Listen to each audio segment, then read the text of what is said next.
Right. Basically अगर आप recent जो बिल हमारा पास हुआ है ट्रांसजेंडर बिल, और अभी उसमें प्रेसिडेंट ने उसमें असेंट भी दिया है, सो ये अब एक एक्ट में कन्वर्ट हो गया है and it has involve a lot of controversies, इसमें बहुत सारी कंट्रोवर्सीज इन्वॉल्व हैं। So let us deep dive into this act. इस एक्ट को ज़रा गौर से देखते हैं, इसके प्रोविजंस को देखते हैं, एग्जैक्टली समझने की कोशिश करते हैं कि इसमें क्या क्या इश्यूज आ रखे हैं। Eight the same time let us also look into the governments perspective कि गवर्नमेंट ने ये जो अमेंडमेंट्स लेके आई है ये एग्जैक्टली क्यों लेकर आई है।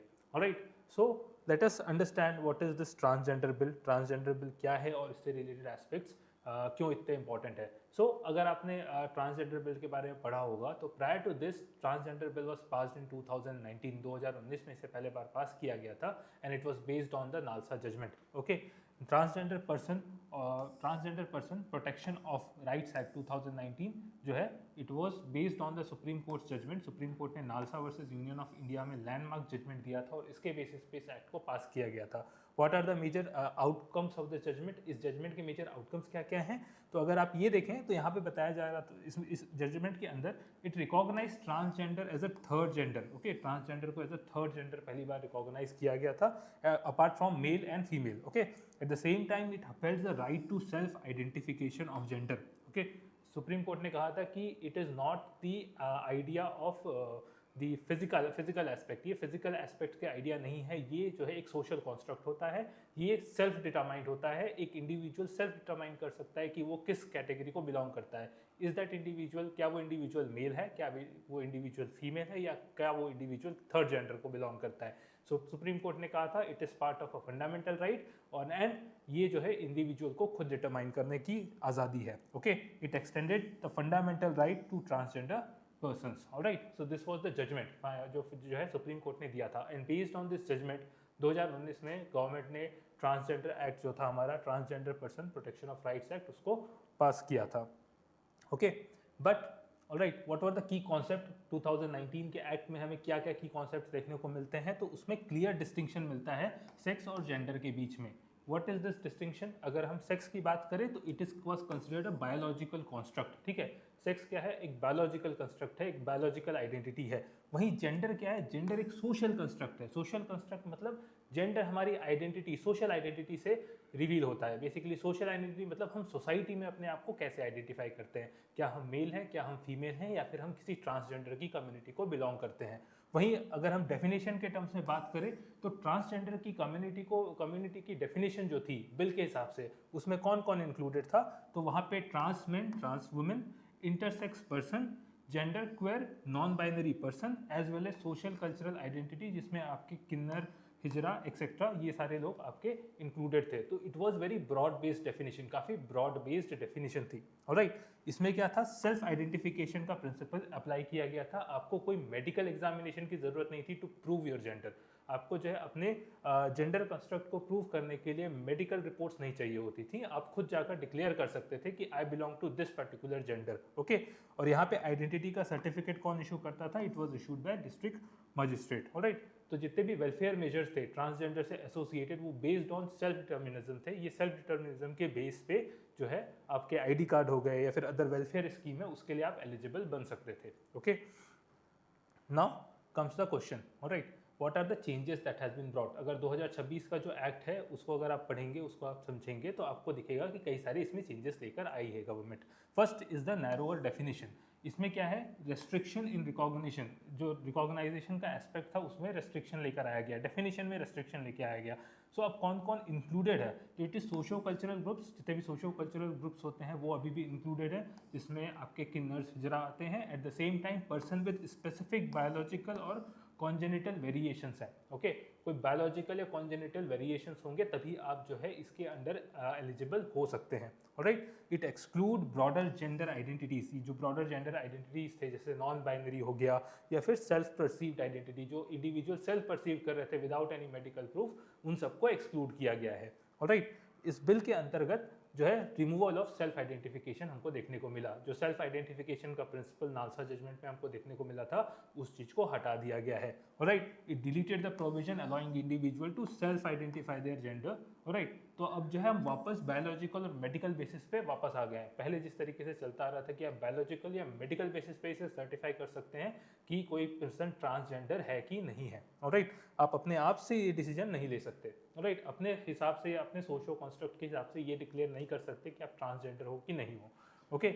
मेडिकल सर्टिफिकेशन का एक नया सिस्टम स्टैब्लिश किया गया है। अब एक प्रॉपर प्रोसेस है through which you have to go through to identify yourself as a transgender. इसके अंदर क्या है, it has introduce medical board. एक मेडिकल बोर्ड को इंट्रोड्यूस किया गया है जो generally it will be headed by chief medical officer. ये पहले सर्टिफिकेशन प्रोवाइड करेंगे, मेडिकल इवैल्यूएशन करेंगे और रिकमेंड करेंगे डिस्ट्रिक्ट मजिस्ट्रेट को कि इनको जो है ट्रांसजेंडर की आइडेंटिटी दी जाए, ओके।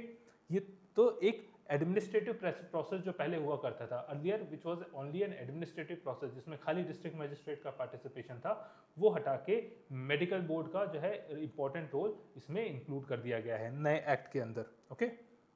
वहीं आप अगर बात करें तो there is new category which is introduce in the act. अब इसी एक्ट में एक नया कैटेगरी भी इंक्लूड किया गया, वाइल कुछ एलिमेंट्स को एक्सक्लूड किया गया डेफिनेशन से ऑफ डेफिनेशन ऑफ ट्रांसजेंडर, एक नए कैटेगरी को भी इसमें इंक्लूड किया गया। ये कौन सी कैटेगरी है, it recognize the person who are forcibly made transgender, ठीक है, जिनको फोर्सिबली ट्रांसजेंडर जो है बनाया गया है थ्रू मेडिकल प्रोसेस और थ्रू अदर एस्पेक्ट्स, जिनको फोर्स करके ट्रांसजेंडर बनाया गया है उनको भी ट्रांसजेंडर की कैटेगरी में आइडेंटिफाई किया जाता है।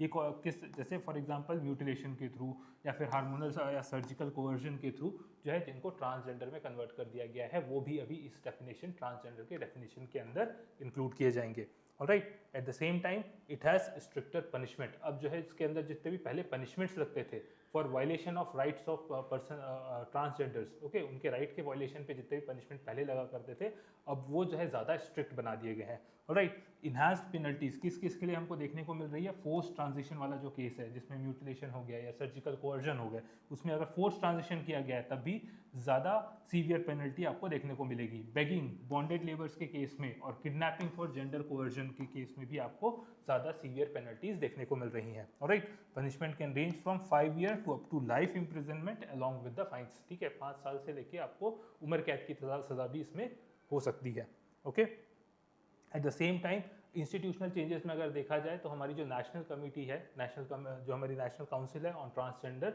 इसमें पार्टिसिपेशन के क्राइटेरिया को, इसमें इंक्लूजन के क्राइटेरिया को और स्ट्रिक्ट बना दिया गया है, जिसमें डायरेक्टर लेवल तक के आपके जो है एटलीस्ट क्वालिफिकेशंस होने चाहिए to become a member of national council of transgender, okay.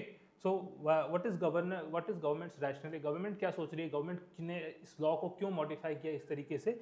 Government का कहना है कि 2019 का जो लॉ था वो बहुत ही वेग था, इसमें कई सारे डेफिनेशन बहुत ही ब्रॉड एंडेड थे और इसके कारण इसके मिसयूज पॉसिबल हो चुके थे। उनका कहना है कि it is difficult to identify the genuine beneficiary as per 2019 law.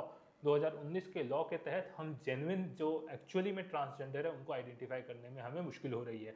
सो इसके कारण जो भी स्कीम्स एप्लीकेबल है, जो भी उनके लिए रिजर्वेशन एप्लीकेबल है, वो डिजर्विंग कैटेगरीज को या डिजर्विंग लोगों को नहीं जा पा रहे हैं। This is what government has claimed.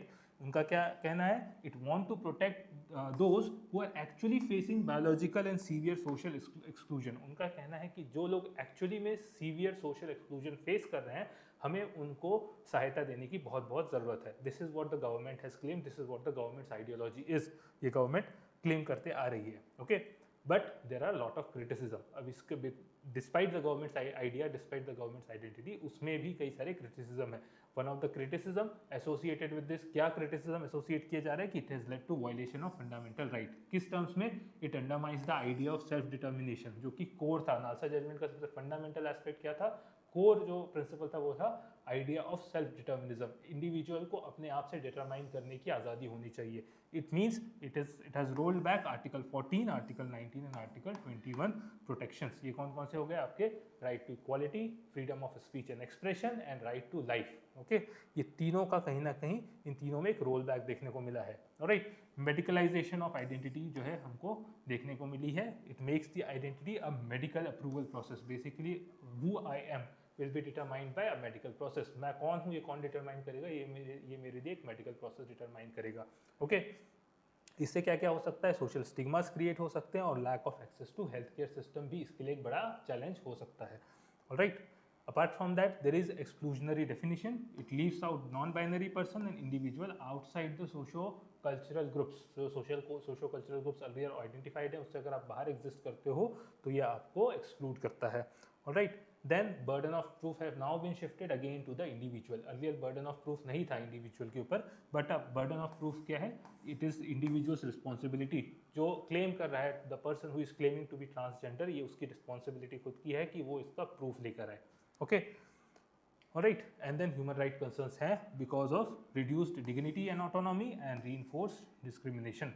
Okay, activist का कहना है कि reinforced discrimination के कारण and reduced autonomy के कारण there are a lot of human right concerns associated with this bill. Alright, so what is the summary that we can derive out of this? There is a shift in approach. हम क्या summary derive कर सकते हैं कि approach में बहुत बड़ा shift देखने को मिला है from right based self identification to medicalized and restrictive framework. Okay, पहले right based system था, self determined system था, अब shift किसके तरफ हो रहा है? medical and restrictive framework के तरफ shift हो रहा है. Alright, और क्या क्या concerns जो है हमको इसके कारण देखने को मिल रहे हैं? Constitutional morality से related concerns हैं, inclusivity से related concerns हैं and compliance with the judicial orders. Judicial order के जो है कहीं ना कहीं ये opposite side पे जा रहा है, तो judicial orders के साथ compliance के भी issues में highlight किए जा रहे हैं. Alright. However, government has their own reasons to make such an amendments. Okay. So this is the overall idea of transgender bill. If you have any doubt, do let us know on the comments and do also comment your point of view कि आपको क्या लगता है कि ये bill सही direction में पास किया गया था या नहीं किया गया था. That is it from my end. Thank you everyone.